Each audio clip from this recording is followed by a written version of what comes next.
Hey guys, what's up? Welcome back to my YouTube channel. Buying or choosing a board sometimes can be quite confusing. What does this mean? What does that mean? Is this good for me or is it not good for me?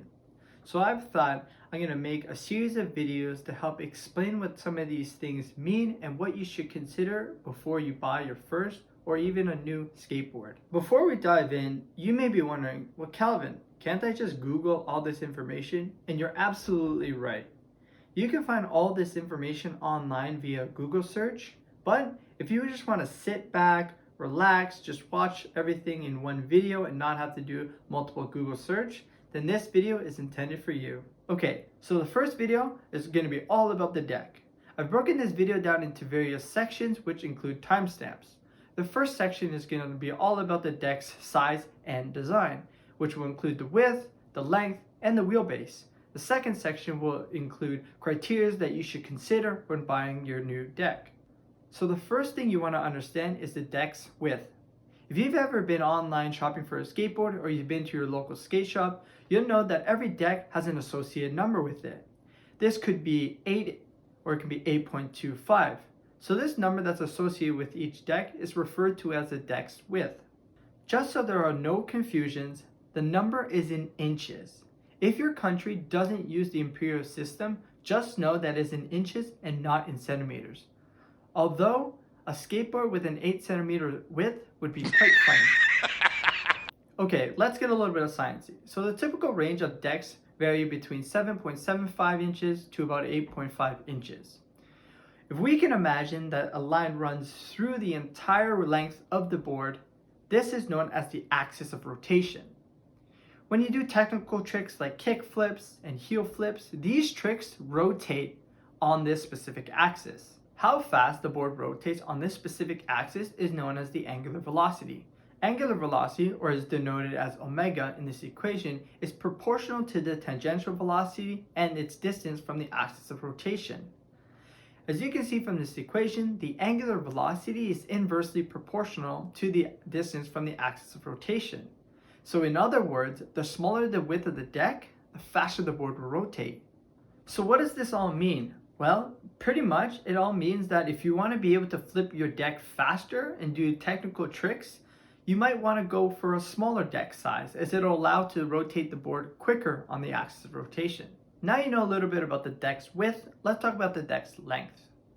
When you're initially searching for a deck, right off the bat, you won't find the deck's length.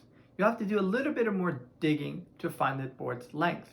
Choosing the overall length for a skateboard isn't a really big deal for a lot of people. What matters most to certain skaters is the length of the tail and also the length of the nose. A lot of skaters prefer to have a shorter tail and a longer nose as it will allow them to generate better pop and also to do better nollie tricks. Although this is totally up to you and is totally up to someone's preference. So the last thing about the sizing and the design of the board is known as the wheelbase. But wait a sec. Calvin, we're talking about the deck. We're not talking about wheels. Yes and no. The wheelbase is actually dependent on where the holes are placed on the deck. So basically, the wheelbase is the distance between the two inner sets of holes on your deck where your truck's attached to. Does the difference in wheelbase matter? I bet there's a ton of experiments and tests that have been done on various wheelbases to see if there is an impact. However, I haven't rode enough skateboards to know any differences between the different wheelbases, but if I was to guess, I would say that the closer the wheelbase is, the less pop you would generate. This is almost like a teeter-totter.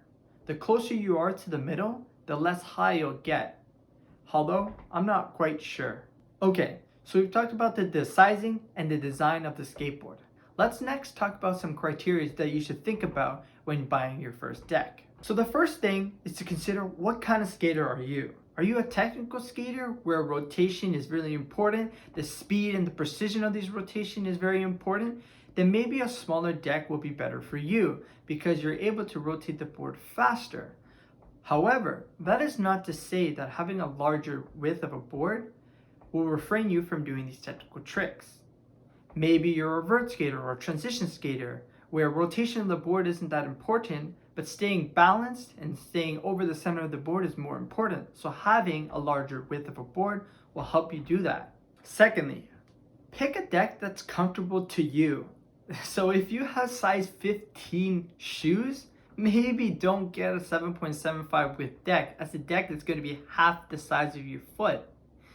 Also, if you're really short or you're just a kid, maybe don't go for the longest skateboard out there that's not considered a longboard. If the deck is too long, it'll be really hard to control, especially if you try to do an ollie and you're doing a split every time you try to do an ollie. However, these are merely suggestions, and at the end of the day, it's going to be your skateboard and you're going to be the one riding it. Last but not least, when picking a skateboard, a lot of people will choose a skateboard with nicer graphics, and this is totally fine to do so. So if there's a deck that's 8 inches and there's another deck with an 8.125 inches and it has a way nicer graphics that appeals to you way more, then by all means pick the one that you like better. A difference between an 8 and an 8.125 is really minimum, and it's not going to drastically change the way that you skate. So if you love showing off the underside of your board and like to flex the nice graphics that it has, then by all means go buy that skateboard and show it off. Alright, that's the end of this video. I hope you learned a little bit about skateboard designs and sizes that you may or may not have known from before. I try to keep it simple and relatively to the point. There's a lot that goes into skateboard designs and sizes that I won't get into.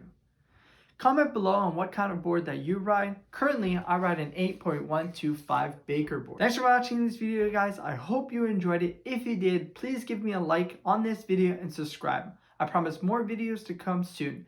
Till then, see you next time, guys.